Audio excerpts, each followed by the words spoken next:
OTT audience కు thrill అందించేందుకు మరో సరికొత్త హారర్ థ్రిల్లర్ మూవీ స్ట్రీమింగ్ కు రానుంది. ఇటీవల థియేటర్లలో విడుదలైన ఈ సినిమాకు మంచి రెస్పాన్స్ వచ్చింది. కాలేజీలో చదువుకునే స్టూడెంట్స్ వరుసగా హత్యకు గురికావడం, ఇందుకు అక్కడ సంచరించే 42 ప్రేతాత్మలే కారణమన్న నేపథ్యంలో ఈ మూవీ సాగుతుంది. గతంలో పలు సినిమాల్లో హీరోగా నటించి మెప్పించాడు ఆది పినిశెట్టి. అయితే పెళ్లి తర్వాత పెద్దగా వెండితెరపై కనిపించలేది టాలెంటెడ్ యాక్టర్. చాలా గ్యాప్ తర్వాత శబ్దం అనే డిఫరెంట్ హారర్ అండ్ థ్రిల్లర్ మూవీతో ప్రేక్షకుల ముందుకు వచ్చాడు.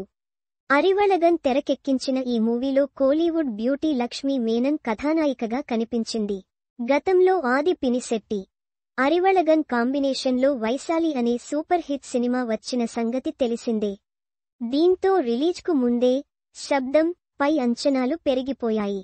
దీనికి తోడు టీజర్, ట్రైలర్ ఆసక్తికరంగా ఉండడంతో ఈ సినిమాపై పాజిటివ్ వైబ్ క్రియేట్ అయింది. అందుకు తగ్గట్టుగానే ఫిబ్రవరి 28వ తేదీన థియేటర్లలో రిలీజైన శబ్దం సినిమాకు మంచి స్పందనే వచ్చింది. టైటిల్కు తగ్గట్టుగానే సౌండ్ నేపథ్యంలో సాగే ఈ సినిమా ఆడియన్స్ ను థ్రిల్ కు గురి చేసింది. ఇక తమన్ అందించిన బీజిఎం సినిమాకు హైలైట్గా నిలిచింది. అయితే ఇన్ని పాజిటివ్ అంశాలున్నా ఈ మూవీ పెద్దగా లాంగ్ రన్ కొనసాగించలేకపోయింది. థియేటర్లలో ఆడియన్స్ ను భయపెట్టిన శబ్దం మూవీ ఇప్పుడు ఓటీటీలోకి వచ్చేస్తోంది. ఈ సినిమా డిజిటల్ స్ట్రీమింగ్ హక్కులను ప్రముఖ ఓటీటీ సంస్థ అమెజాన్ ప్రైమ్ వీడియో సొంతం చేసుకుంది. ఉగాది కానుకగా మార్చి 28 నుంచి శబ్దం సినిమాను ఓటీటీలో స్ట్రీమింగ్ చేయనున్నట్లు తెలుస్తోంది. దీనికి సంబంధించి మరో 2 రోజుల్లో అధికారిక ప్రకటన రానుందని సమాచారం. 7G ఫిల్మ్స్, ఆల్ఫా ఫ్రేమ్స్ బ్యానర్లపై శివ, భానుప్రియ శివ శబ్దం సినిమాను నిర్మించారు.